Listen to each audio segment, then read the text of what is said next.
Ha sido un encuentro enormemente participativo. Yo diría que es posible que como un 20% de las personas que estáis aquí presentes, de alguna manera o de otra, hayáis colaborado en la organización de este encuentro, porque de otra manera no hubiera sido posible. Como todos los años, le hemos puesto muchísimas ganas, muchísima ilusión y nos hemos vuelto a proponer que acabéis estos 3 días agotados y agotadas, felices y destrozados y destrozadas y con muchísimas ganas de volver a empezar el curso que viene. Ese es el objetivo. Que volvamos a estar encantados de tener una oportunidad de encontrarnos el curso que viene. A ver si lo conseguimos. Ya os digo, hemos puesto todo nuestro empeño. Estamos en un lugar privilegiado, que es la Escuela de Organización Industrial. Como veis, medios no nos faltan y nos han brindado una acogida realmente única. Hemos tenido como anfitriona a Tiscar Lara. Tiscar también nos acompaña desde el primer encuentro de ROA, en el que Charo tuvo que montar la wifi porque no había, llevamos los cables, llevamos el módem y hemos dado un salto galáctico, ¿no? Estamos aquí donde hay wifi en todos los espacios, en el jardín, el suelo es tecnológico, es casi como un sueño, ¿no? Y además con una acogida absolutamente afable y amable por parte de toda la gente de la escuela y de manera especial por Tiscar, ¿no? Sin ella realmente no estaríamos aquí. Os la dejo en esta ocasión como representante de la escuela, como vicedecana de Cultura Digital. Muchas gracias, Tiscar. Y muchas gracias a vosotros.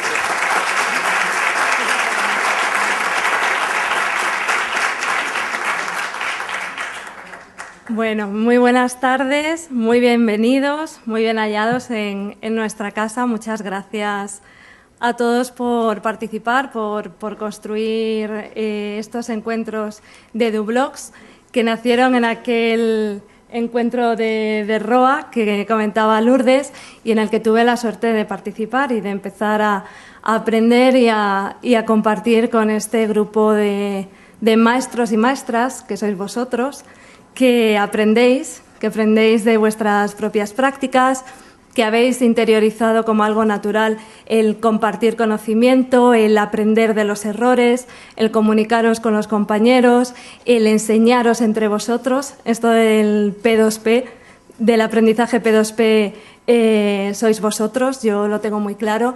Y gracias a todo este trabajo de estos últimos años, a todo lo que ha significado esta evolución de cómo hemos seguido creando y haciendo cosas y aprendiendo poco a poco, es como hemos llegado aquí. Como hemos llegado aquí los que estamos ahora, pero como he llegado yo también aquí. El trabajo que estoy haciendo en esta escuela que hoy os acoge y que se siente muy orgullosa de poder traer aquí tanta energía y tanto profesor que tiene tantas ganas de aprender, de ponerse al otro lado de la mesa y de aprender de otros colegas de profesión, pues para nosotros es un magnífico aprendizaje también y un gran honor.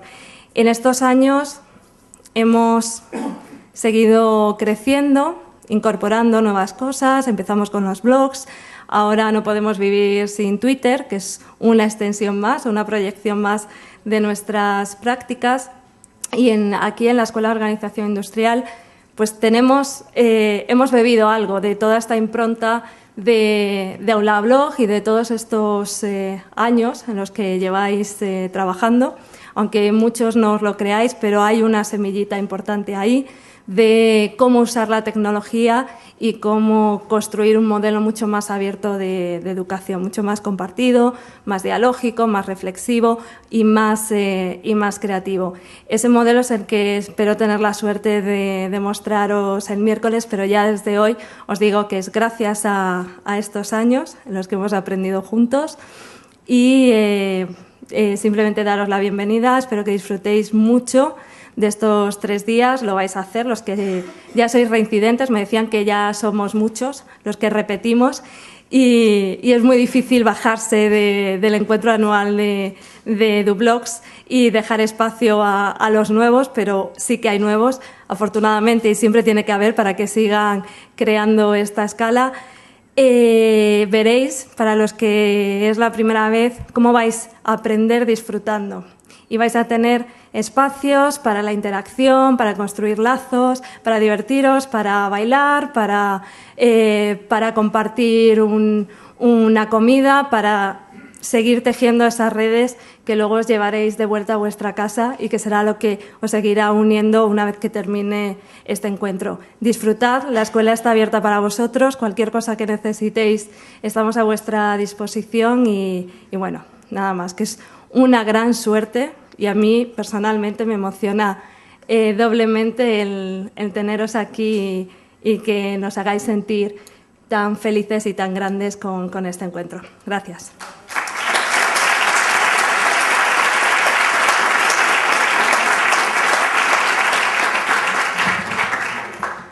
Bueno, pues bienvenidos.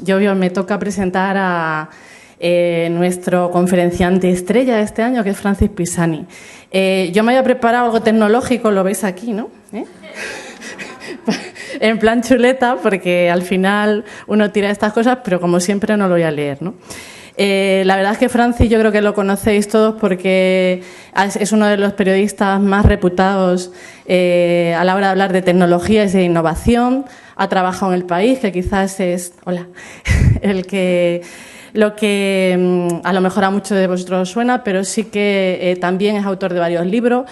Uno de ellos, La alquimia de las multitudes, donde ya nos decía que Internet va a cambiar el mundo. Yo creo que en la educación realmente lo estamos viendo, que sí que está cambiando. También tiene una mirada crítica a veces que yo creo que nos viene bien y que casa con nuestro espíritu, pero lo fundamental por qué está aquí es porque coincidimos en Málaga el año pasado y cuando le escuché a mí personalmente me encandiló. Y así me aventuré a escribirle y a invitarle y para mi sorpresa pues aquí lo tenemos porque viene de París, ¿eh? Y bueno, ya sabéis que aquí en Aula Blog los ponentes cobran un montón en cariño, en aplausos, ¿eh? Y en...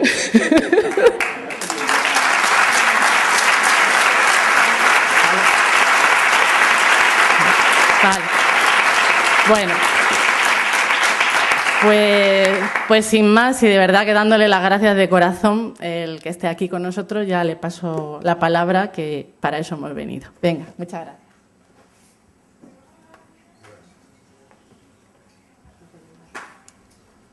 ¿Funciona? Sí. Cuidado, porque si siguen aplaudiendo así voy a volver. Quisiera tomar dos palabras que han sido dichas antes, una de Lourdes, destrozar, por lo menos perturbar, y una de Tiscar, entretener, por lo menos tratar. La verdad es que nunca he hecho lo que voy a hacer ahora, y entonces es un experimento, puede funcionar o puede no funcionar. Pero si no experimentamos, no avanzamos. ¿Quién conoce, quién usa mucho, quién usa los mind maps, los mapas conceptuales? ¿Quién conoce a The Brain? The Brain es esta herramienta que me sirve básicamente de... espérense, porque yo trato de saber cuánto tiempo hablo para no abusar. Y entonces, para saber yo tengo todo en cosas tecnológicas, incluyendo el sistema para decirme cuánto tiempo hablo.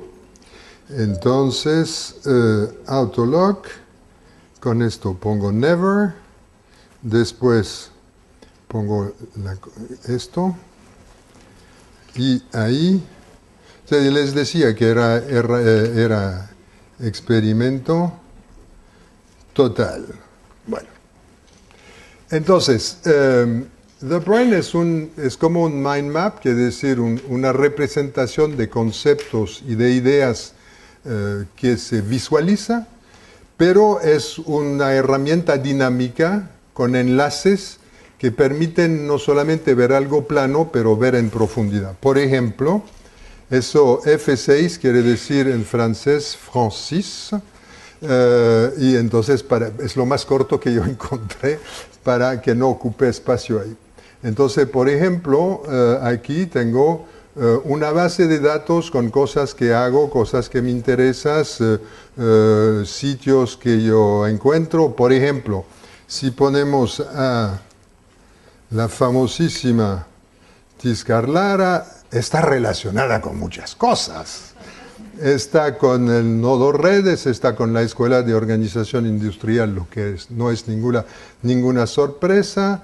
Está con, no sé por qué Reina Sofía, pero en fin, has de haber, sí, actividades de la UNIA porque tenemos un programa en común. Pero, por ejemplo, me sirve, yo quiero encontrar algo como, yo me acuerdo es el ejemplo que siempre doy, pero funciona, de un tipo que está en Barcelona, pero no me acuerdo su nombre.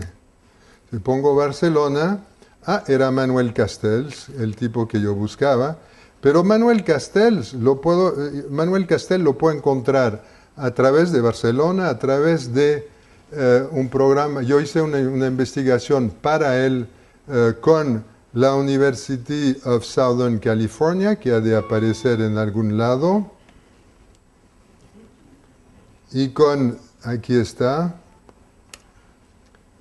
con François Barre, con el cual teníamos que cenar hoy. En fin, lo que es interesante es una representación de nodos de información con enlaces. Ahora, esto no es la presentación, es la herramienta. La presentación, y la vamos a hacer juntos, yo trato desde hace un rato por acá yo soy un gran enemigo del PowerPoint. Y de paso, yo creo que un profesor que sigue utilizando PowerPoint está destruyendo parte cree hacer progreso porque usa PowerPoint en vez de papel, pero PowerPoint tiene muchas capacidades, pero casi nunca las usamos y nos condena a un pensamiento lineal que me parece una pérdida de algo, pero ustedes lo saben igual que yo, y los estudiantes que siempre usan PowerPoint no hacen el mismo progreso. Entonces yo estoy tratando de usar a veces un mapa mental o conceptual clásico y cada vez más esto.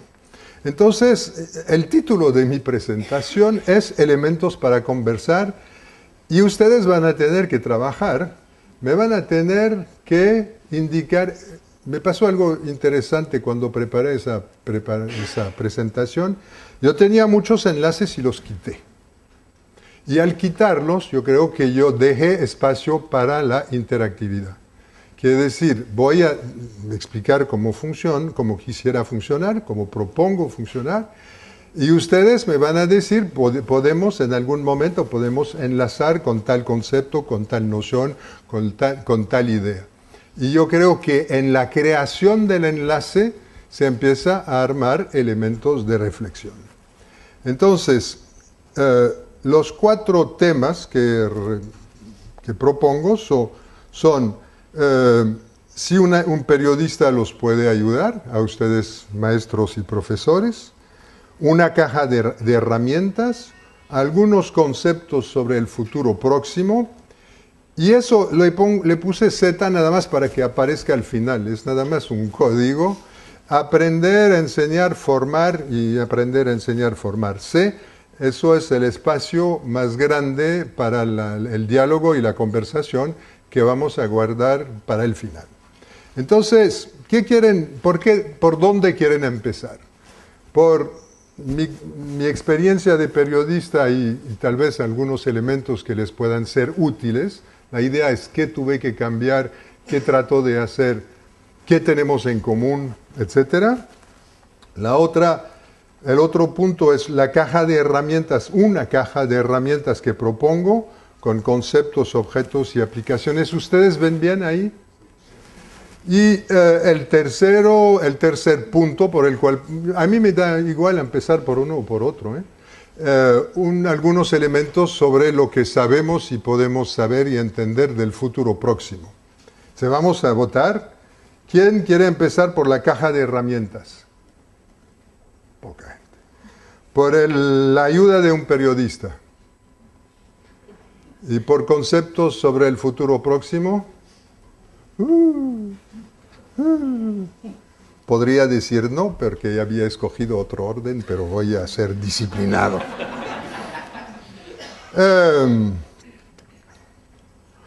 Básicamente, yo dividí eso entre elementos conocidos y el futuro de la innovación. El primer punto, entonces, esto está siempre, yo trato de que sea un número limitado de elementos, pero no vienen en ningún orden, a veces es alfabéticos, no siempre, entonces, bueno.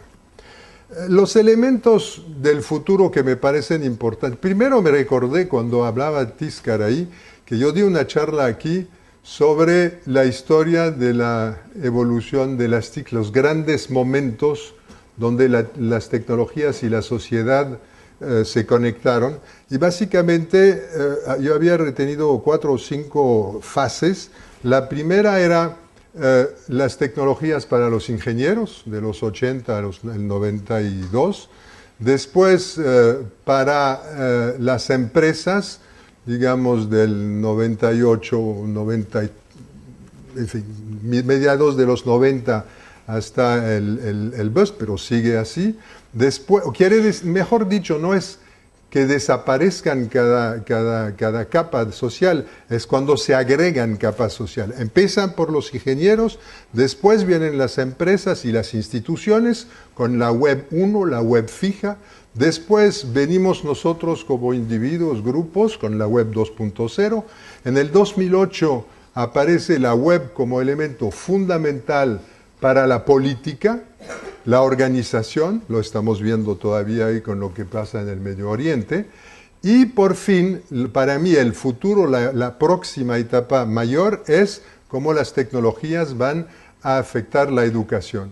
Y yo pienso que un día que las empresas, los consumidores y ciudadanos, la organización política y la formación de los ciudadanos han sido tocadas, incluidas, modificadas, perturbadas por la introducción y el uso de las tecnologías de la información, entonces sí estamos frente a una sociedad, una civilización radicalmente diferente.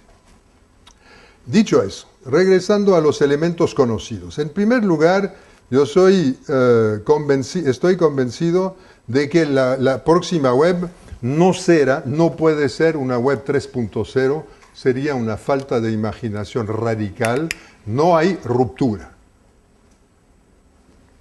Entonces, cada vez que yo veo web 3.0 me vuelvo loco, doy patadas al ordenador y cosas así.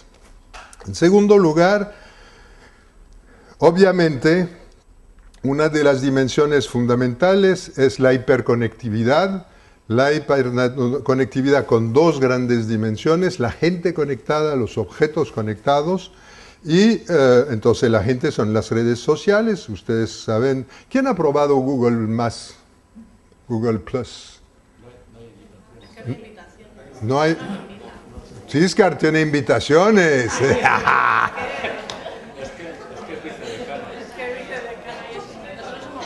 No tiene que ver con el hecho que sea vicedecana, sino con el hecho que hay gente que la quiere. En fin, me parece a mí, lo he probado un poquito y me parece a mí una herramienta muy interesante porque resuelve un problema fundamental de la hiperconectividad. Es que en vez de empezar por un grupo, una nube de toda la gente que conozco, que me quiere, que yo quiero, que en fin, qué sé yo puedo empezar por círculos de interés. Y por ejemplo, yo empiezo por quiero hablar de este tema con fulano, mengano y beltrano.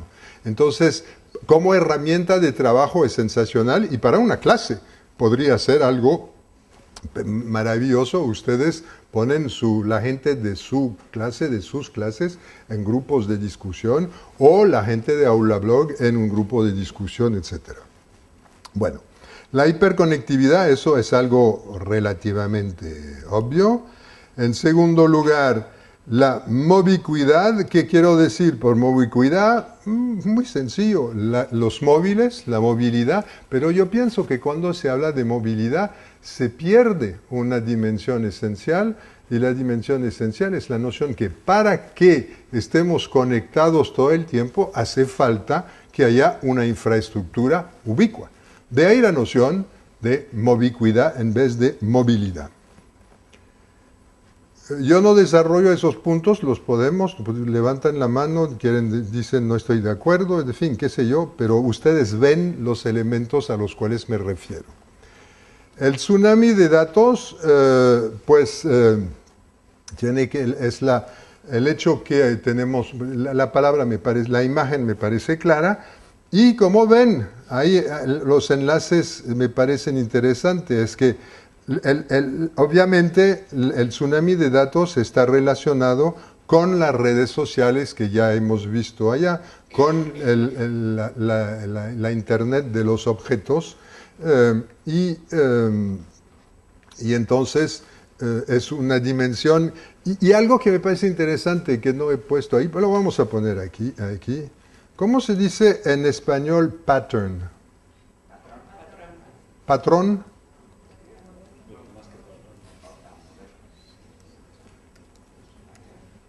No, en fin. Lo que quiero decir es que la inmensa cantidad de datos... ¿Patrón está bien así? ¿No? ¿Sí? Bueno, pónganse de acuerdo, pero después. O yo no entendí, pero en fin. ¿No? No es patrocinador, es pattern. Las cosas que se vuelven a repetir. ¿Está bien? Okay. Entonces, lo que es interesante con el tsunami de datos es que los ordenadores pueden encontrar patrones y que son elementos de conocimiento, son hechos. Y entonces eso me parece algo que no existía antes y que está cambiando la vida. Entonces, regreso y penúltimo elemento, el yo aumentado. ¿Qué entiendo por yo aumentado en función de lo que ustedes saben? Vamos a poner enlaces, pero sugieran. Ya podemos empezar a poner enlaces. Les voy ¿Perdón? Identidad digital, pero no es... Ok, identidad digital... Vamos. No lo voy a poner aquí, perdón. Lo voy a poner aquí.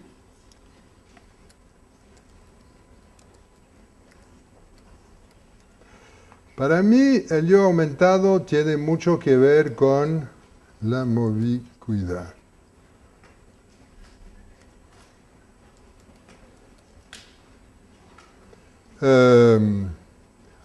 Yo hice un error aquí, que perdón, es el francés, me no perdona. No, sí.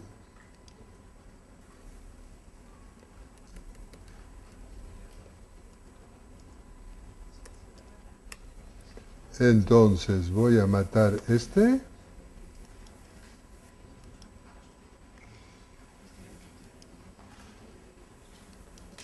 Y voy, porque no era un enlace, entonces pongo aquí mobicuidad y ya. Entonces, la noción de yo aumentado es desarrollada por mucha gente que trabaja con Castells, con Mimi Ito, que trabajó en USC con Castells. Es la noción que tenemos en el bolsillo, ya lo puse en mi mochilita. Tenemos el teléfono que nos permite llevar con nosotros acceso al conocimiento, nuestras redes, nuestros datos, nuestra cultura, y entonces en vez de que sean cosas externas que dejamos, etcétera, son cosas que siempre llevamos con nosotros. Y me parece un cambio, y es muy correcto vincularlo con la identidad digital, es un elemento de cambio muy importante. Y yo sospecho, sin saber cómo se resuelve, que en la relación con los estudiantes, saber manejar ese yo aumentado como ustedes no tienen necesariamente que ver con un estudiante que está ahí frente a ustedes en el aula, pero con un estudiante que tiene un universo aumentado y que pueden y con el cual pueden conectar muchas veces.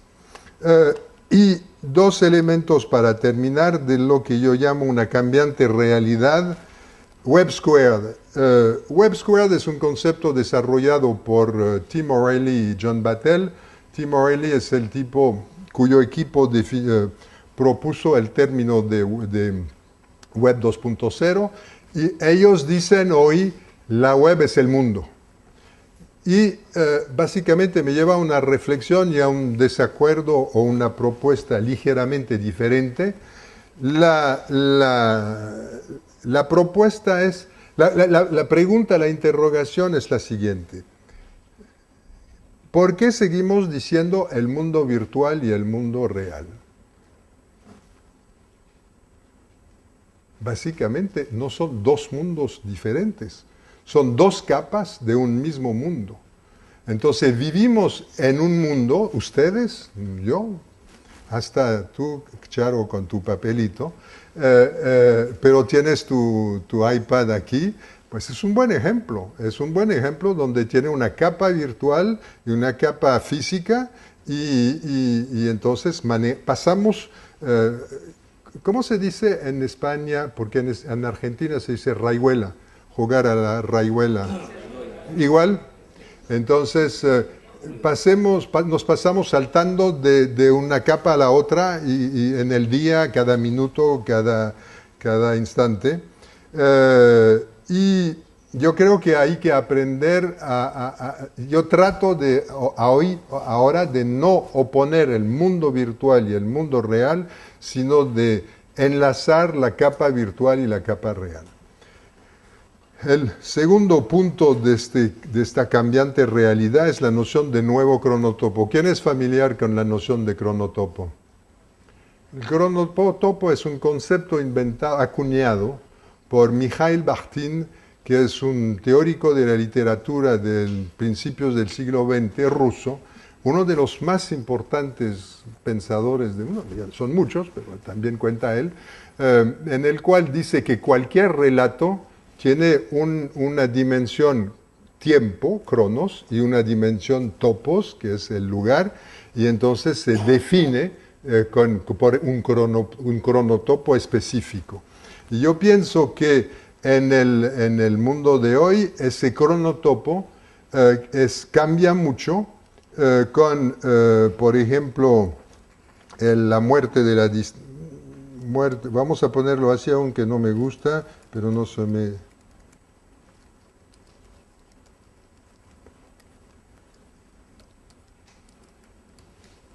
Entonces son dos elementos que no existían antes o que no vivíamos de la misma manera antes y que ahora existen y que cambian, que cambian nuestra relación con las cosas.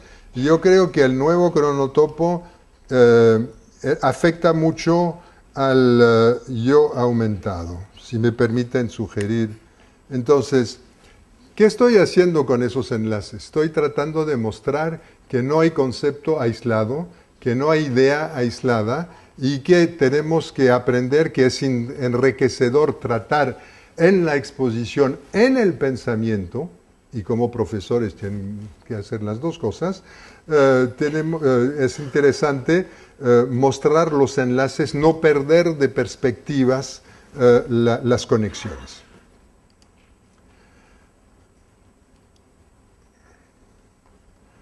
¿Algunas preguntas, dudas, sugerencias? Pueden, ¿eh? No está prohibido.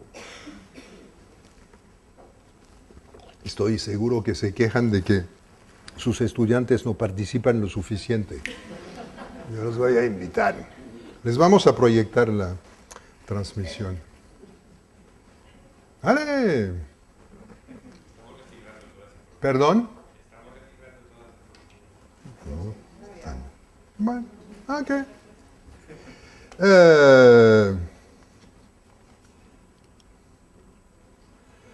Y el segundo elemento del futuro próximo es la noción de futuro de la innovación. Básicamente, el concepto viene o se aplica o se personaliza, ¿cómo se dice? Embody, ¿cómo se materializa en Silicon Valley alrededor de dos nociones claves: una gran cantidad de cerebros reunidos en universidades con recursos y una enorme cantidad de capital disponible para invertir en empresas. Entonces, cerebros con dinero para crear empresas igual Apple, Google, Facebook, Twitter, lo que quieran. Pero hay un cambio en el modelo de Silicon. Hay una cosa que nunca se dice y un cambio. La cosa que nunca se dice es que siempre hay dinero del Estado. Y a mí la anécdota que más me impresionó fue un día en Berkeley. Subí a ver un amigo en el piso, no sé cuánto, 15, del edificio de Computer Science, y después me dijo, te voy a bajar para que veas algunas cosas en el edificio de ciencias de la computación.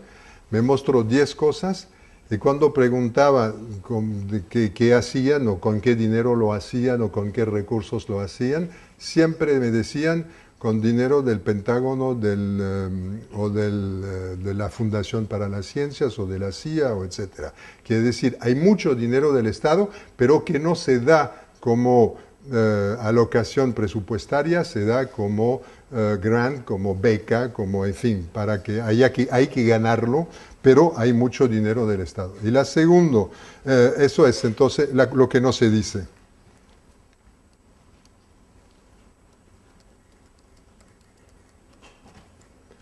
Y lo que estamos viendo en la evolución del modelo de Silicon Valley es que cada vez crear una empresa es cada vez más barato.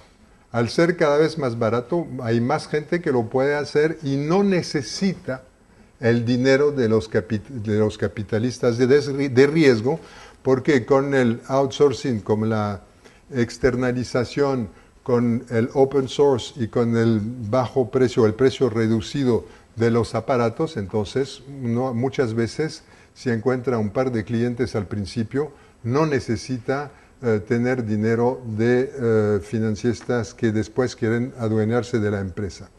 Y es algo que a mí me parece muy interesante, es que hay cada vez más extranjeros. Se me olvidó la cifra, pero en los últimos 10 años el 40-50%, es una orden de magnitud, no es una cifra exacta, de los creadores de empresa vienen de afuera.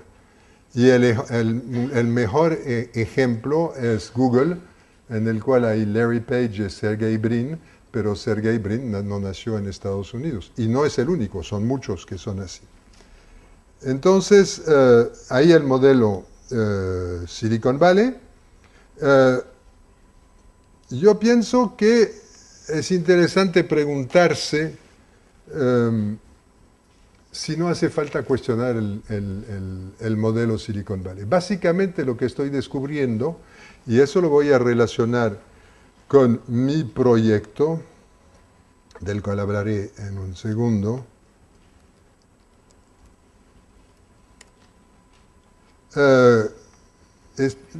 yo pienso que al decir nos interesa la innovación, siempre estamos favoreciendo a Silicon Valley porque es el único lugar donde hay igual número de cerebros, igual cantidad de dinero. Y para crear esto hace falta un chingo de años, entonces nunca vamos a llegar, bueno, hablo del futuro próximo. Y yo pienso que es interesante tomar 3 nociones, que decir, la de innovar, estamos de acuerdo, siempre es algo fundamental, un paso esencial, pero 2 nociones que la podrían acompañar. Una es cambiar, crear, mejor dicho, perdón. La creatividad, según yo, es la cosa del mundo más común.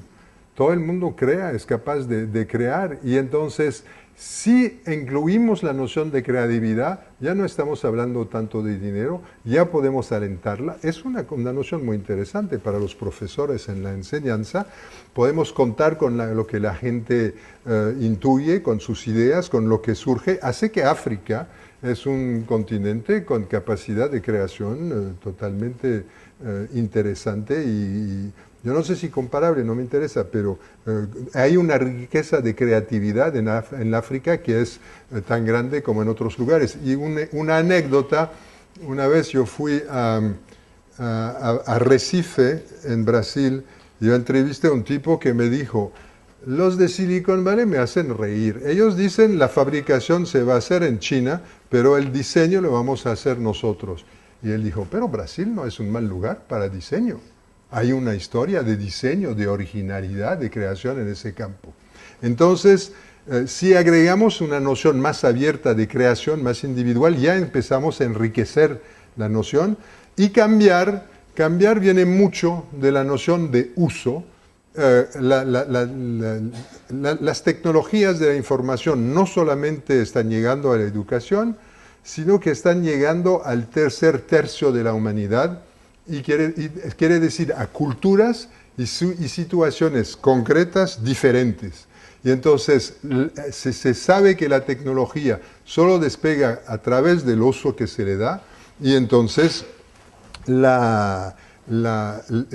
para responder a las necesidades y a las circunstancias de otra gente se van modificando, y además en la noción de cambio hay la noción de cambio social, lo que hemos visto en Egipto, en Túnez, etc.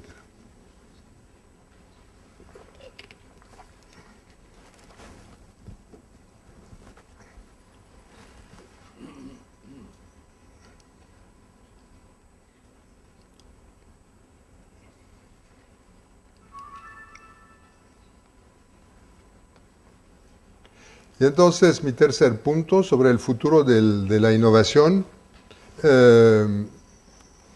preguntaba cuál podría ser el otro modelo, la noción de cambio en Silicon Valley, pero el tercer punto es de dónde vendrá la innovación dentro de 5 años.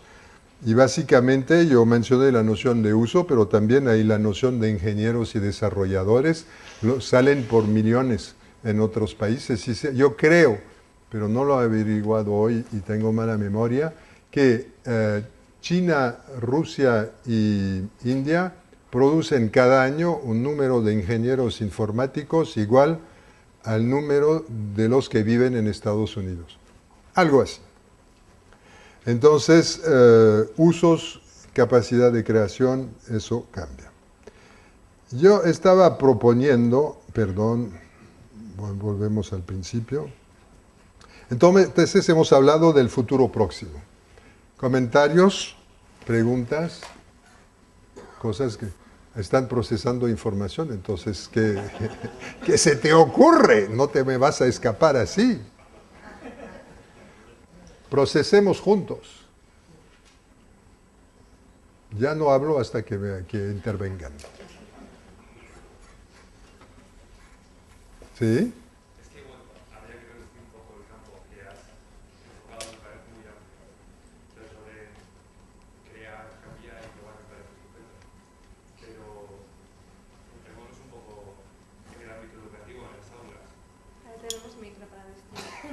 Qué bueno. Está muy bien. EOI es una institución sensacional.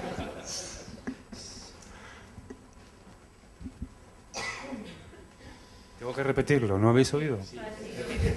Repita. Así me da tiempo para pensar.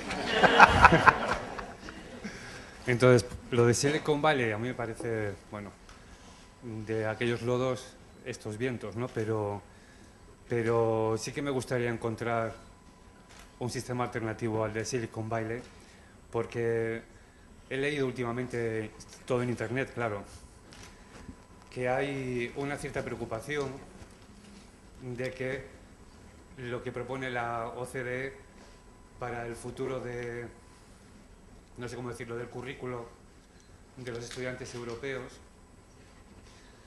vaya enfocado a crear autómatas para el trabajo. Entonces yo creo que deberíamos utilizar una nueva plataforma para que eso no ocurriera. No sé si puede cerrar el círculo de lo que él ha planteado, pero es la idea que tengo. Hay un elemento, no sé si tengo respuesta, pero un elemento es la noción de cómo en Silicon Valley,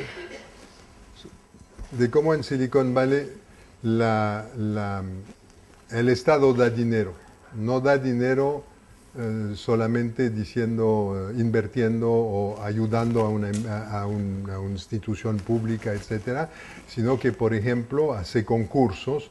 Una de las cosas más fascinantes es, por ejemplo, no sé si han visto los concursos de los carros inteligentes, pues, que han empezado hace 10 años, primero en el desierto, después en la ciudad, y gracias a este tipo de forma van buscando la gente que lo sabe resolver.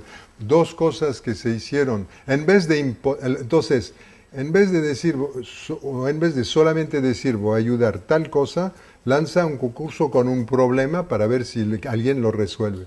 Por ejemplo, sobre la inteligencia colectiva, lanzaron un concurso cuyo detalle no conozco bien, pero les voy a contar otro después, que era un concurso de cómo recuperar, lanzaron un globo y después con información repartida, para encontrar dónde estaba el globo, poniendo a trabajar grupos.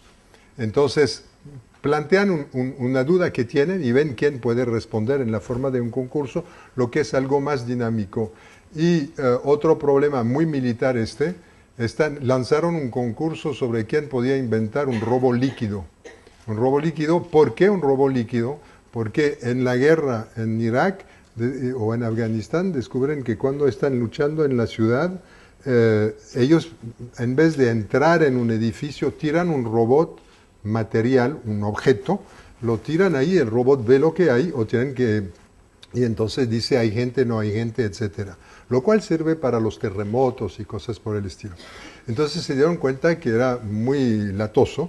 Entonces se dijeron que si pudieran hacer un hueco en el muro, poner un robot que se licúa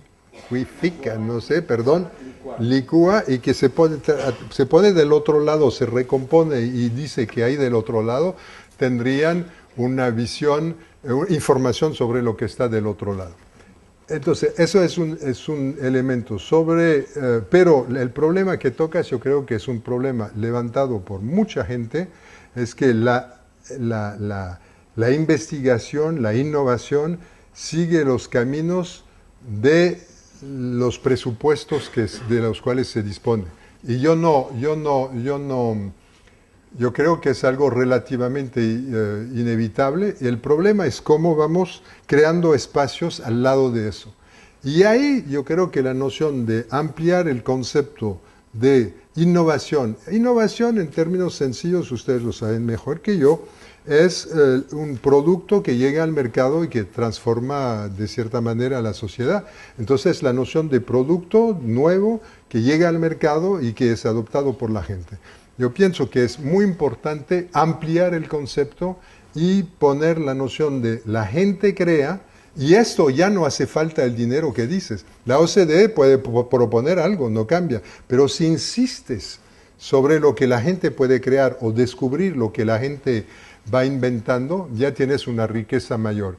Y si tomas al otro extremo los cambios sociales, estás de nuevo en una situación donde la gente en Egipto y en Túnez, y en otros lugares, hablo de esos dos porque son los más recientes, la gente se apodera de una tecnología y la cambia y la hace otra cosa.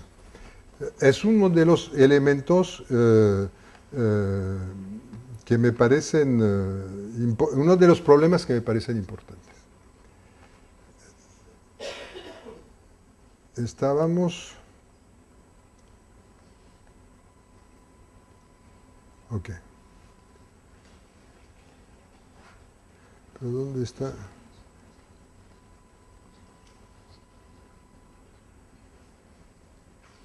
El tercer, ese era, pero ya sale a la izquierda, entonces no lo encuentro, qué malo soy. Yo hablé de elementos conocidos, del futuro de la innovación y de algo que es muy importante a mi modo de ver para entender de dónde viene el futuro, es la noción de el futuro nace no solamente de lo que se innova, sino de las confrontaciones y de los peligros que el sistema, que la organización actual hace correr al... vamos a agregar tu punto.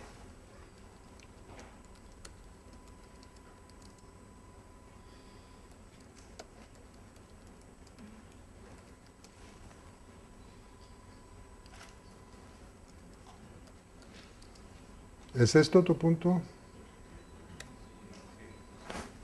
Financiamiento sesgado de la investigación. Bueno, en fin, yo lo digo. Entonces, yo pienso que tenemos, para analizar el futuro, tenemos que, y cuando queremos aplicarlo a la innovación, tenemos que aplicar la noción de cuáles son los conflictos, cuáles son los peligros. Si solamente vemos que nace Twitter y que lo podemos utilizar, no es suficiente. Hay que ver quién está en contra de Twitter, cuáles son los problemas. Entonces, dentro de los problemas, la noción de jardín amurallado, que es la Walled Gardens, básicamente representado por Apple, la centralización, básicamente representado por Facebook. El social graph es un peligro mayor de centralización de la información, porque no solamente todos estamos en Facebook, sino que cuando vamos a visitar un sitio nos identificamos con nuestra identidad Facebook. Y entonces parte de la información de lo que hacemos en otro sitio llega a Facebook. Las concentraciones, bueno, las grandes empresas. Y el fin, ¿quién ha oído hablar de Jonathan Zittrain? Jonathan Zittrain es un director fundador del Berkman Center de Harvard y ha escrito un libro que se llama El futuro de la Internet y cómo evitarlo. Y él dice que la Internet está en grave peligro por la noción de los jardines amurallados, por la centralización y básicamente lo que llama él el fin de la generatividad. La generatividad es la esencia de la Internet en su inicio y que quiere decir que uno se deja participar cualquiera a la creación y en segundo lugar se presupone, se espera que ese cualquiera no tenga intenciones malas. Pero sin esto, la Internet no sería lo que es ahora. Bueno, vamos a pasar al segundo elemento, un segundo elemento, que sería la caja de herramientas.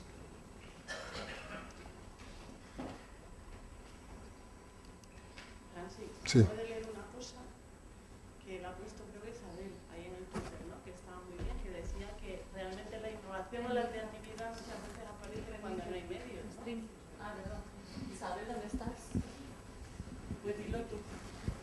Mejor dicho, si lo pones ahí te pueden ver ellos, pero yo no. Atentos que lo voy a hacer más. Eso me pasa por escribir. Y justo ahora se me había acabado la batería, o sea que me lo podía haber ahorrado. No, a ver, en el mundo de la educación nos suele pasar al revés, que innovamos más cuanto menos medios tenemos. Por eso cuando te he oído decir lo de la innovación ligada a los presupuestos, claro, seguramente en la empresa es así, pero en nuestra empresa, entre comillas, muchas veces las carencias y las faltas de apoyo y las faltas de medios son las que nos animan y las que azuzan nuestra imaginación. Y eso es lo que le da a mucha gente alas para innovar. Me parece una observación fundamental que de cierta manera voy a tocar cuando hable de mi proyecto como un ejemplo de cómo el periodismo, la experiencia de un periodista puede ser interesante para unos profesores y maestros. Yo me preparo para dar una vuelta al mundo de las tecnologías de la información Yo digo que dentro de 5 años lo esencial de la innovación no vendrá ni de Silicon Valley ni de Europa del Oeste, y en parte debido a esto. ¿Por qué propongo ampliar el concepto de innovación a creatividad y cambios? Por esa razón, porque en África el mobile banking se inventó porque hacía falta. ¿Ustedes saben cómo se inventó el mobile banking en África? ¿Cómo nació? Pues la gente empezó transmitiendo créditos de fracción de minuto de una persona a otra. Porque podía hacerlo a través de su teléfono móvil, te doy crédito para algo así. Y entonces, de hecho, se transformó en una circulación de moneda. Y entonces hubo gente que tuvo la idea de crear bancos a través de eso y el mobile banking. Y entonces se desarrolló esta forma de mobile banking mucho más allá antes de acá. Estoy viendo que me estoy demorando más de lo que debería, pero en fin. La caja de herramientas, entonces era la segunda noción, y algunos de los elementos que me parecen interesantes en términos de conceptos son efímero y limitado. Para mí una de las grandes diferencias entre las redes y las instituciones es que en una red yo estoy de acuerdo para hacer algo limitado en tiempo, limitado en objetivo. Cuando es la diferencia entre el 15M y un partido cualquier sea. La noción de distribución que ustedes conocen, la serendipia, para mí en términos de enseñanza, la serendipia, me encantan los neologismos, es una disciplina necesaria. Por ejemplo, en mi Google Reader yo trato de poner cosas que me obligan a leer informaciones que a priori o no necesariamente me interesan, para abrirme la mente. La noción de literacia digital no voy a desarrollar, todo eso es relativamente obvio. La noción de líquido, como periodista, volveré a esto más tarde, como periodista yo he sido acostumbrado a concebir productos, pero hoy en día, perdón,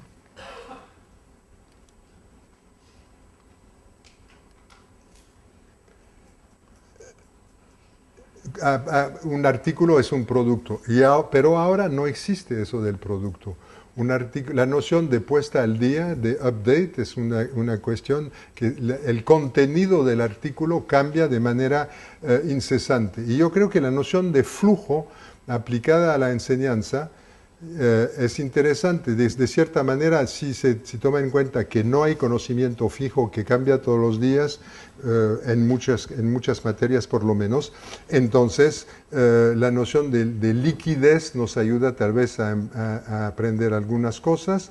Lo complejo, yo puse ahí simplify and exaggerate, porque una vez yo fui a ver el jefe de redacción de Playboy, quería escribir un artículo, y no quería otra cosa.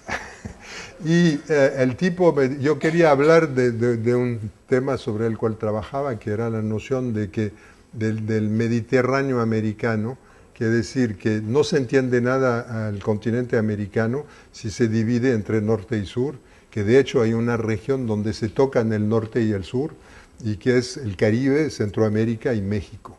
Yo hice mi disertación sobre este tema y quería escribir algo sobre eso, y él me dijo, tal vez está bien, a ver, pero simplify and exaggerate, simplifique y exagere, y eso es la lección fundamental. Yo creo que era es una frase que siempre me quedó como periodista. A veces trato de simplify y exaggerate, pero hoy en día no me parece aceptable, porque lo esencial es la noción de complejidad, y cómo se transmite la complejidad es algo bien difícil. La noción de plataforma más que de producto, la plataforma y la noción de pool. Yo voy a una plataforma cuando quiero y la gente ofrece lo que quiere en la plataforma. La fuerza de Facebook es que es una plataforma, la fuerza de Google es que es una plataforma. Y algo bien importante para entender las nociones del futuro en términos de concepto, la noción de mestizaje, no, el papel no muere, gracias Charo para demostrarlo, pero, perdón, pero las cosas, quienes no se adaptan mueren, y entonces vamos a venir a volver a tocar ese tema cuando hablemos un poco más de lo que pasa en el campo de la enseñanza. Perdemos muchas cosas cambian, pero si nos redomamos, encontramos nuevas maneras. No hemos dejado de hablar desde que escribimos, etc. Algunas aplicaciones que pueden ser interesantes en el campo que yo uso como herramientas que conocen, hay más, no las puse todas, pero yo pienso que en el trabajo tenemos que también, tenemos conceptos que son nuevos, tenemos herramientas, que yo propongo algunas. ¿Quién conoce Hootsuite? Por ejemplo, ¿quién usa Twitter? ¿Quién usa TweetDeck? ¿Quién usa Sysmic? Bueno, yo considero, y podemos estar de acuerdo, que Hootsuite es un poquito más sofisticado para el manejo de todas sus cuentas en Twitter, de Facebook, de LinkedIn y de todas esas cosas. Es una herramienta bien sofisticada y sería interesante ver cómo aplican eso con sus estudiantes, además de señalar que Twitter existe. Y para entender el futuro, una caja de herramientas sencillas, la noción de RFID, que tiene que ver con la noción de infraestructura ubicua. Todo el mundo sabe lo que son los RFID. Las RFID son pequeños chips que se ponen en los objetos para saber dónde están. Por ejemplo, permite ya en Gran Bretaña, en una tienda, ustedes compran un objeto, lo ponen no lo he experimentado, entonces, pero parece que hay una tienda, una cadena que lo hace. Pongo algo en un objeto, lo pongo en mi carrito y salgo, y entonces paso debajo de un arco y la caja registra automáticamente todo lo que está aquí. El Pentágono, por ejemplo, usa RFID en todos lo que mueve en el mundo, los tanques, los aviones, las balas, los fusiles, todas esas cosas, para tener información sobre dónde están las cosas. Es muy importante como concepto la noción de server farm. ¿Cómo se dice en español? ¿Perdón? Sí, granjas de servidores, que son básicamente los centros en los cuales Google, Facebook, Microsoft, Apple, etcétera, manejan todos los datos. Y elemento de reflexión, los móviles y las tabletas. Ahí sí que no me equivoqué, no puse una B, perdón. Entonces, vamos a pasar, antes de terminar, vamos a pasar al tercer punto, que es en qué la experiencia de un periodista puede ayudar. Yo lo que yo quería invitar es una reflexión sobre la problemática de los cambios. Y voy a ser rápido para terminar en una discusión. Lo que tenemos en común: autoridad, saber, transmisión, curiosidad, lo tenemos, y todo eso es cuestionado. Lo que ha cambiado para mí, multimedia, yo no hacía multimedia, ahora tengo que andar con una cámara para lo que voy a hacer. Mis lectores, pero a ustedes les pasa lo mismo, comunican igual que yo, saben más que yo, porque tienen acceso a las fuentes y surge de su contribución la inteligencia colectiva. Perdí monopolios. Yo creo que también es un punto que tenemos en común. Lo que yo llamo el monopolio del micrófono, quiere decir, no solo yo puedo hablar. Y yo creo que uno de los elementos más interesantes en el campo de la enseñanza es el OLPC, El OLPC que ha sido concebido para permitir a los alumnos crear una red, conectarse y entonces comparar la información que conseguían con la información que detiene y transmite el maestro. La autoridad, por supuesto, que la he perdido hace tiempo, si es que la he tenido. Una de las cosas que a mí me interesan en particular es el relato. El relato se ha modificado. Y hablamos mucho de los cambios del periodismo, pero yo pienso que, y ahí hay una cosa nuclear y que merece reflexión y que se discute de manera insuficiente. Se separaban hechos y opiniones antes, ahora hay los blogs que son un conjunto de todo. Hablábamos de objetividad, se me olvidó una letra, no importa, ahora la noción es que la transparencia es la nueva objetividad. Yo no soy objetivo, pero digo cuáles son mis simpatías. Y eso cambia mucho la noción de autoridad y cómo la ejercemos. Yo hablé de simplify and exaggerate y la noción de complejo. Uno la ausencia del yo era cuando yo escribía artículos, yo no podía decir yo. Hoy en día hay toda una nueva manera de escribir que implica la presencia del yo. Y esa dimensión para mí totalmente esencial, que yo trato de ejemplificar con la forma en la cual concebí esa presentación, es antes yo tenía un relato que según Aristóteles tenía un principio, un medio y un fin, y hoy en día yo tengo una cosa, o yo puedo tener una cosa no lineal. Todavía no se ha tocado mucho el artículo, pero se puede tocar, se podría tocar, y hay algunos ejemplos de gente que lo hace. Voy a terminar, antes de pasar a la discusión final, por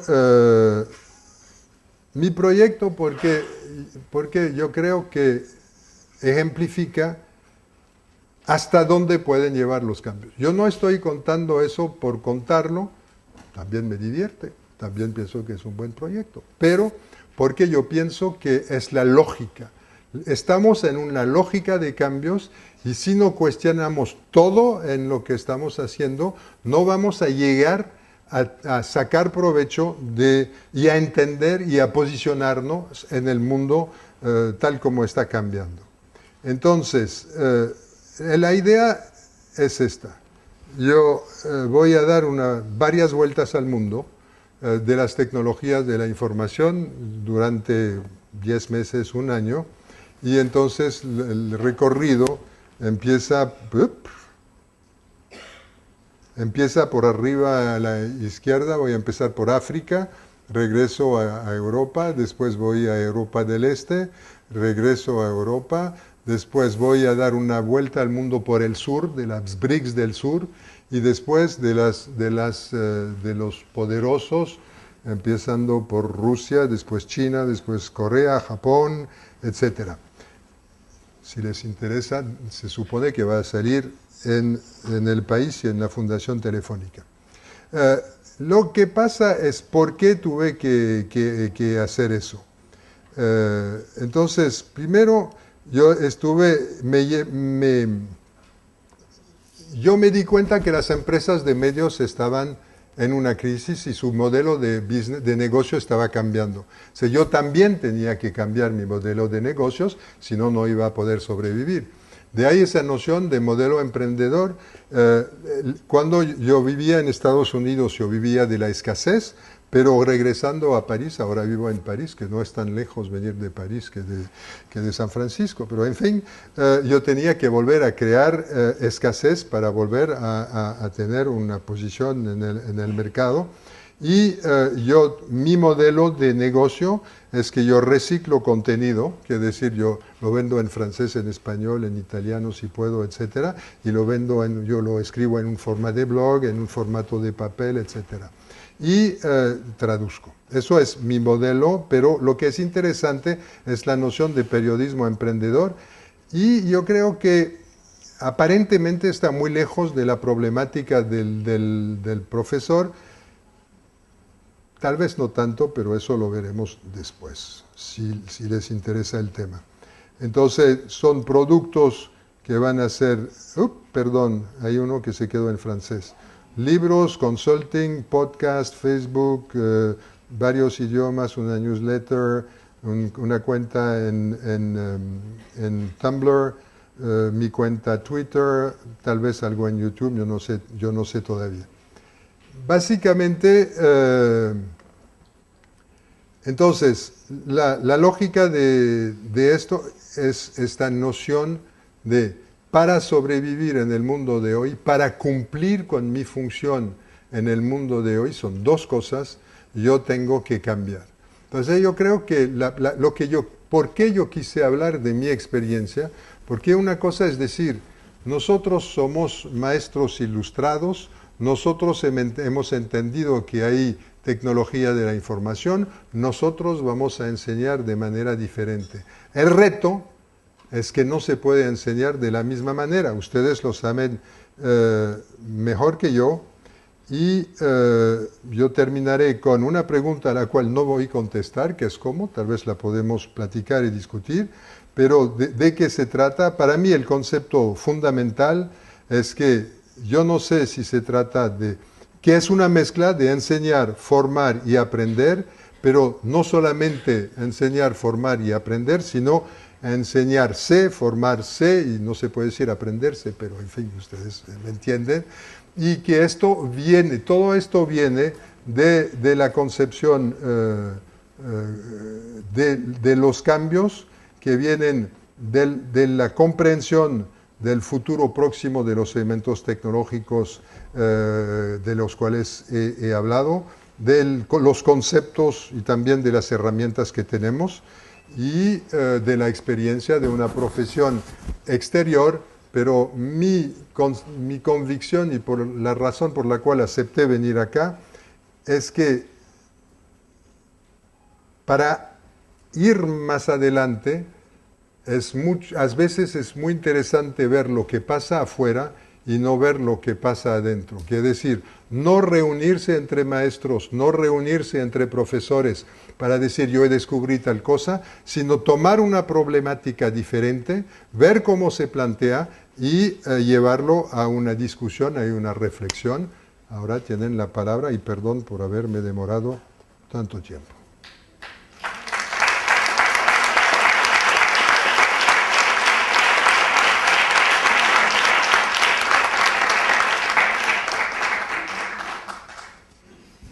¿Preguntas?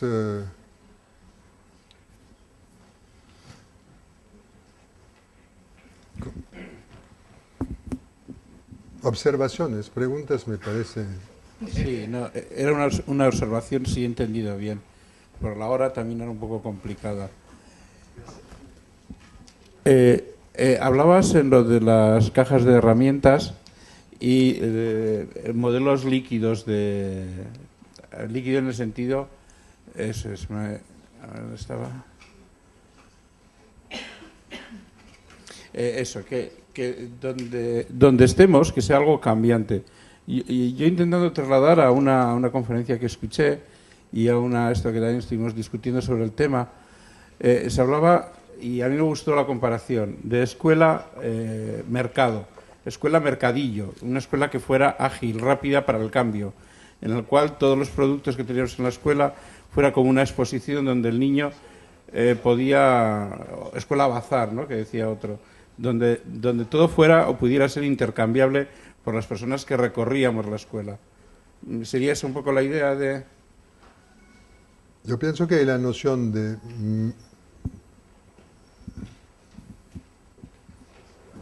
No sé, los conceptos que me parecen cercanos a lo que tú estás tocando, si entiendo bien, son la noción de la diferencia entre producto y flujo. Para la enseñanza, para mí un producto sería, preparo un curso, eso es el conocimiento, llego y doy esto. El líquido es que yo modifico, yo cambio, yo me adapto. Por ejemplo, yo di un curso, yo creo haber sido uno de los primeros, yo di un curso en Stanford con base en un blog. ¿Y de dónde venía la liquidez en el curso? Entonces había un blog y cada estudiante eran de estudiantes de periodismo, tenían que hacer 1 o 2 notas de blog en la semana. Y cuando llegábamos a la clase, empezábamos por lo que habían puesto. ¿Qué quiere decir eso? Que yo no era el dueño del contenido del curso, sino que había una liquidez en el curso porque ellos traían su material. Entonces, el introducir los productos, el flujo de información que ellos traían al curso le daba una liquidez al curso, si quieres. Se aplicaría a los libros. Y ustedes se han cuestionado muchas veces lo de los libros hoy en día y de los libros de texto. Si son sitios web, si son contenidos digitales, si se cambian, a qué velocidad se cambian, etc. Todo eso es la reflexión. Y por último, adentro de ese universo, la noción de plataforma. En una plataforma donde hay un contenido muy grande y la gente va a buscar lo que le interesa. Son elementos de reflexión. Sí. No veo... Ah, sí. Sí, si oye el micrófono raro es que me está temblando la mano. Estoy viendo modelos muy interesantes de generación de riqueza cognitiva. ¿Van tan avanzados los modelos de reparto de la riqueza cognitiva? No oí la pregunta. Sí. Estamos viendo... el inicio, pero no la... Sí. ¿Estos modelos de generación de la riqueza cognitiva van acompañados de modelos de reparto de la riqueza cognitiva o vamos a tener también aquí el principio de Pareto? Del 80-20. Sí, ya me parece que sí. Lo que se me ocurre, que no sé si... Niños a callarse.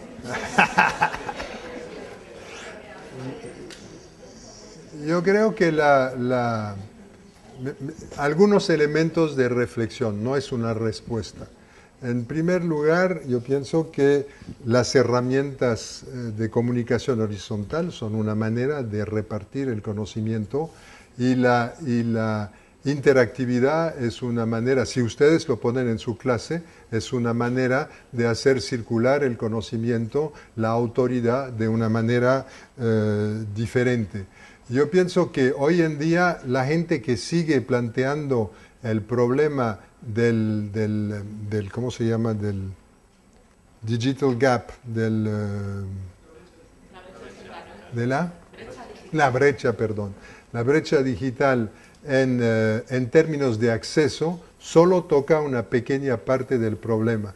Hoy en día las grandes diferencias, y lo ha estudiado muy bien Henry Jenkins, es la calidad del acceso, la calidad de la interacción, la banda ancha, las formaciones y toda una serie de cosas así.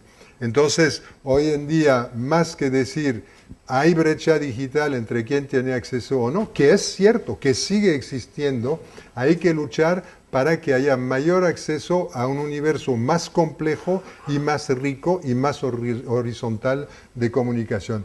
Y para terminar, como elemento de reflexión, de la misma manera que yo pienso que la serendipia es una disciplina,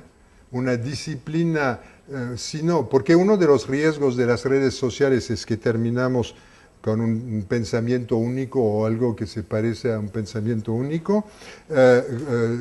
Yo creo que la circulación del conocimiento también es una disciplina en muchas direcciones. Y por ejemplo, en mi viaje, yo pienso que uno de los problemas de los periodistas es que toman y no dan. Y una amiga fotógrafa que yo conocí en Nicaragua en el 79, siempre llegaba y hacía fotos Polaroid que distribuye a la gente. O sea, yo entendí algo y me costó 40 años para entender cómo responder a esto o imitar esto. Y en mi viaje yo quisiera ir a escuelas para contar algunas de las cosas que yo sé. Quiere decir, eso es una manera en la práctica de abrir conocimiento, de hacer circular el conocimiento. Y mi invitación sería no solo hacerlo en el aula. Yo puedo decir que yo reparto conocimiento como periodista, pero ver cómo podemos contribuir a repartir ese conocimiento afuera del aula. Yo sé que mucha gente lo hace, no dudo que mucha gente lo hace, pero ponérselo algo como una disciplina.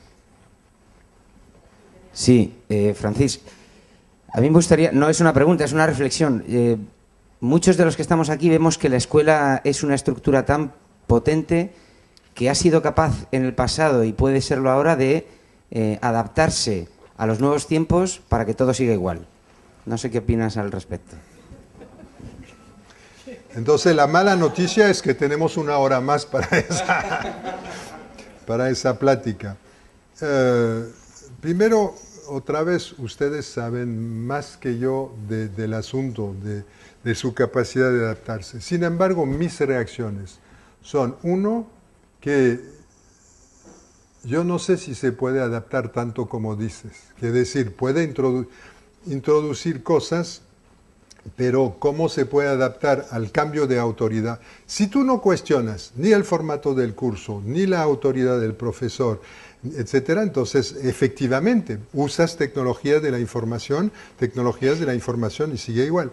Pero si empiezas a decir, por ejemplo, con Tiscar tratamos, no lo hemos hecho realmente, de hacer un seminario tipo Basecamp, que es decir, reunimos un número de maestros, reunimos un número de estudiantes de cierto nivel, y los estudiantes dicen, podemos compartir eso, y nos interesa tocar este tema. Si tú dejas, tú propones un universo conceptual o de conocimiento y después tú pides a los estudiantes que participen con sus conocimientos y sus experiencias y después tú te adaptas a las preguntas que tienen. No sé si es una cosa suficiente, pero es de cierta manera una pequeña ruptura. Entonces, y para mí la gran ruptura es cuando yo pongo cuando yo pongo el diagonal C, quiere decir, para mí lo fundamental es que las instituciones perdieron o están a punto de perder o que debemos cuestionar el papel de las instituciones en esas cosas que son enseñar, aprender, formar. La responsabilidad es compartida y el individuo la tiene. El individuo la tiene y hay espacios de grupos además afuera de las instituciones. Si yo tomo el círculo que se me ocurre en este instante, que yo puedo hacer en Google Plus, puede ser perfectamente un espacio de aprendizaje, no sé si de enseñanza. Entonces, yo creo que nunca podemos olvidar esa cuestión fundamental de la radio y de la televisión que vuelve cada 5 minutos. La radio vio que había imágenes y empezó a hacer radio con imágenes, hasta que descubriera 10 años después que la televisión era algo diferente. ¿En qué época estamos? Estamos en la época en la cual estamos haciendo enseñanza con uso de las herramientas y de los conceptos de la tecnología. ¿Y por qué yo tomé un camino tan complicado para hablar del tema? Porque yo precisamente, y sin saber cuál es la respuesta, pienso que hay que perturbar, destrozar, como decía Lourdes, hacer explotar el mecanismo clásico. No sé cómo, por eso dije que termina como un cómo y que no voy a contestar, pero yo creo que sí se puede y yo creo que va a venir.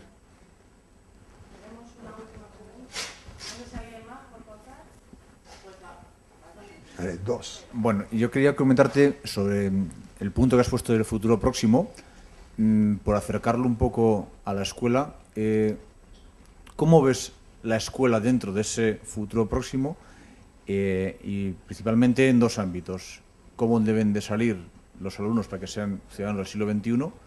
¿Y cómo deben ser los docentes que participen en la escuela? ¿Cuál es tu perspectiva sin pedir una respuesta? Simplemente la intuición que ves con todo lo que has puesto ahí. Nuevamente, has pensado más este tema que yo. Pero pero sí, podemos discutir, pero no. A mí me parece absurdo decir a un conjunto de profesores que trabajan sobre ese tema, seriamente desde hace tiempo, esto es lo que va a pasar en las escuelas. Yo no sé hacer eso o trato de no tratar de hacerlo. Sin embargo, la palabra que usaste que me llama la atención es la noción de salir. Sí entiendo bien la noción de aprender, enseñar, formarse, nunca se sale. Entonces, en vez de tomar tu universo, que de cierta manera va a ser así siempre, como algo los tengo un tiempo y salen, entonces el problema es cómo vas a hacer para que tengan elementos aún después, y que nunca salgan del proceso de aprendizaje. Eso sería muy cuestionamiento. Y por ejemplo, lo hemos discutido con Tiscar muchas veces, damos un curso y enseñamos a usar algunas herramientas técnicas. No sirve de nada, después de 3 años serán otras.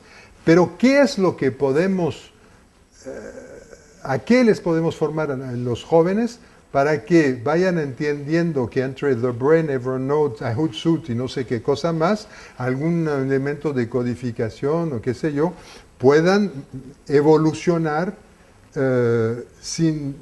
con lo nuevo que viene? Entonces, tratar de cuestionar la palabra salir y ver cómo se la pone en una noción de flujo. Otra vez, salir es cerrar. Tú sales de la escuela. La noción de flujo es que sigue. Esos son los elementos de reflexión. Hola, yo continuar con la reflexión que hacía Víctor y entonces sobre lo que decías, que también es nada más una pregunta para que quede en el aire. Cuando empezamos con todo esto de la tecnología aquí en Madrid, había un ejemplo que se ponía para demostrar lo caduca y retrógrada que era la escuela, que se decía, si un médico del siglo XIX despertara y llegara a un hospital, es que no reconocería nada, no sabría actuar porque no tendría... El cambio era brutal. En cambio, un maestro del siglo XIX llega a la escuela del siglo XXI y la verdad es que allí se coge la tiza y sigue como si no hubiera pasado un siglo y medio de por medio. Y entonces la reflexión o la pregunta que yo dejo en el aire es, ¿no será que no es lo mismo la educación que la medicina? ¿No será que es fácil cambiar en tecnología, pero no es fácil cambiar en lo que es puramente humano? Lo que se educa con la palabra. Mira, yo leí esa frase y me llamó la atención y planteada así no hay respuesta satisfactoria. Pero como soy un periodista empedernido, yo siempre cuestiono las preguntas o el punto de partida. Entonces, no hay duda de que la escuela ha cambiado poco, el maestro la encontraría. Ahora mi pregunta es, si lo formulamos de manera diferente, como la enseñanza o como el conocimiento. Es decir, en un lugar físico no ha cambiado mucho, aunque el conocimiento, las clases virtuales ya son otra cosa. Pero ¿cómo funciona el conocimiento hoy? ¿De dónde me viene el conocimiento hoy? ¿Cómo circula el conocimiento hoy? Entonces, estamos en lo complejo, no es tan fácil como el aula y la noción de pertenencia, pero introducimos la noción de red, entonces ya tal vez las cosas sean muy diferentes. Para mí hay una gran diferencia entre la noción de pertenencia y la noción de conexión. Hemos nacido y seguimos viviendo en universos a los cuales pertenecemos a un pueblo, a una familia, a una profesión, a una escuela, a qué sé yo. Pero, y entonces esto condiciona un cierto tipo de relación. A mí me interesa, de ahí la noción de efímero, de limitado, que yo me conecto con gente, yo me conecto con el conocimiento, yo me conecto con la escuela.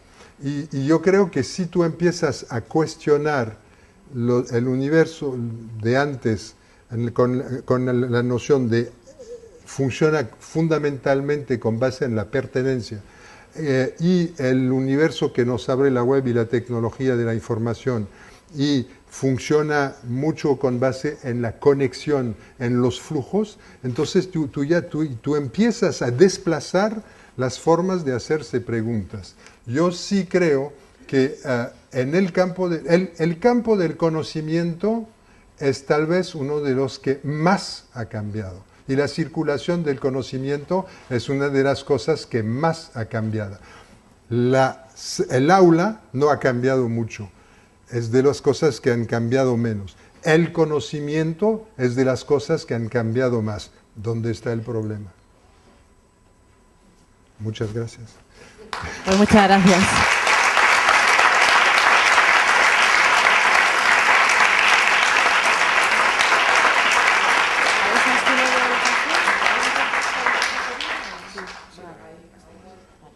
Bueno, pues muchas gracias. Os aviso lo que viene ahora. Tenemos en la cafetería un descansito en el que se puede agua y un refresco o café, agua o café, ¿eh? Me dicen aquí desde la jefa. Y después ya tenemos las comunicaciones. Las comunicaciones tenemos aquí en la sala los proyectos colaborativos en formato pechacucha y después tenemos en dos salas que también están en esta planta, pues lo tenéis en el programa. No, hay 3. Volvemos a 1:30, tendríamos que estar ya en el sitio de las comunicaciones para no quitarles tiempo a las comunicaciones. Te pido un favor, ¿me sacas esto? No, esto es mío. Esto se conecta ahora, ¿vale? Oye, Francis, muchas gracias. Fue un poco complicado, pero... Bueno, porque te has complicado tú, ¿eh? O sea que... No.